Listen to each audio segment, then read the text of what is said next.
Hola amigas, hola amigos, seguimos aquí con el siguiente capítulo de Inventos de Ingeniería. Invento número 6, la construcción de las ciudades. Y qué interesante está esto.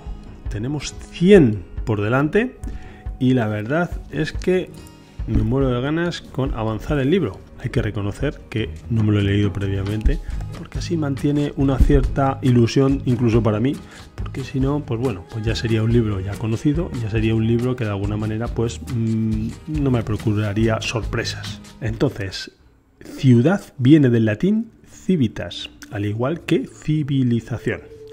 Las ciudades permitieron la llegada de la civilización. Se empezaron a construir asentamientos permanentes cuando comenzó el cultivo de la tierra hace unos 12.000 años. No es que se construyeran las primeras ciudades hace 12.000 años, es que se empezó a cultivar la tierra hace 12.000 años. Y eso propició que de alguna manera pues, el establecimiento permanente en determinadas zonas de la tierra por parte de muchísimas personas que se iban juntando pues, en una zona fértil donde se podía vivir.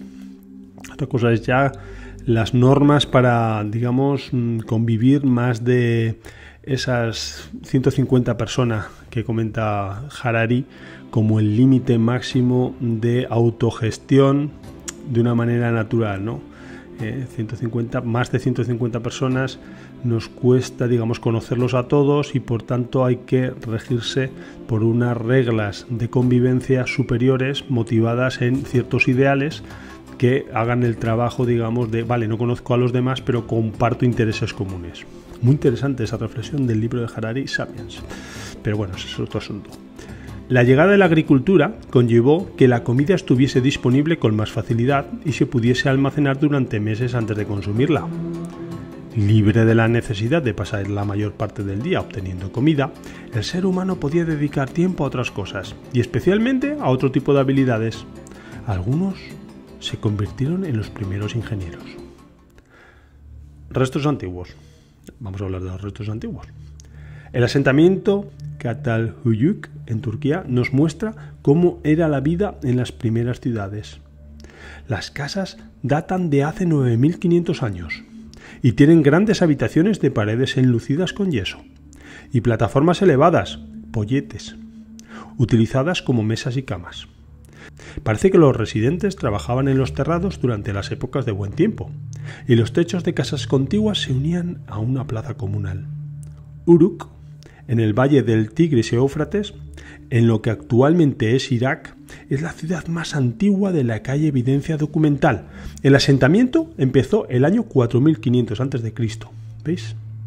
No fue al 12.000. 12.000 es comienzo de la agricultura, pero aún tardaron 5.000 y pico años, 6.000, en empezar a construir las ciudades. Sí, había edificaciones de antes, acabamos de verlo, 9.500 años hay casas, pero no son ciudades aún, ¿vale? El asentamiento empezó en el año 4.500 a.C. Sin embargo, Alepo, una ciudad moderna de Siria, pudo haber sido fundada en el año 6.000 a.C.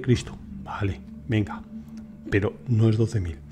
Y Jericó, en la orilla izquierda del Jordán, territorio de la autoridad palestina, puede ser tan antigua como Çatalhöyük de Turquía, que acabamos de decir.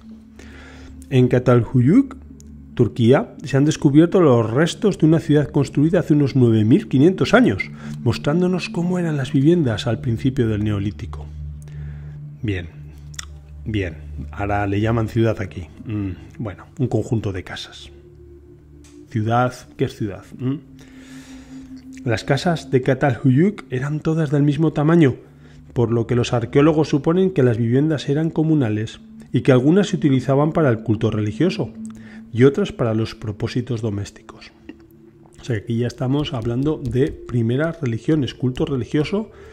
En una época no están las grandes religiones, no han aparecido aún como tal, ¿no? Pues el budismo, el judaísmo, el cristianismo, ni muchísimo menos, pero ya están, pues sus creencias, su culto religioso, pues a sus divinidades naturales, pues ya hay allí algún sitio reservado para ese fin.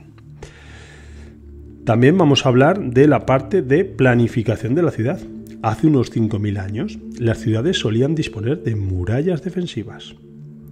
El centro de la ciudad estaba dominado por el palacio del gobernante y por el templo de la deidad predilecta de la ciudad. O sea, en el centro teníamos el palacio del gobernante y el templo de la deidad preferida de la ciudad, predilecta. Y las casas se apiñaban alrededor de esta área central, ¿vale? Las grandes poblaciones exigían una organización social, lo que os decía antes, más de 150 individuos, y algún tipo de infraestructura para que las cosas marcharan bien. No estamos hablando aún de red de alcantarillado, Eso tardó mucho tiempo. De hecho, hay ciudades que en la Edad Media tenían problemas de enfermedades porque no tenían una red de alcantarillado, que nuestro amigo Leonardo da Vinci pues intentó que se incluyera en las futuras construcciones de ciudades. Estamos hablando de la Edad Media y no lo había. Bien, alguna ciudad de la antigüedad seguramente que ya tenía su red de alcantarillado. De hecho, los romanos solían habitualmente incluirlas en sus trazados. Pero algo se perdió en la Edad Media, no sé qué pasó. Fuimos para adelante, fuimos para atrás, Claramente para atrás.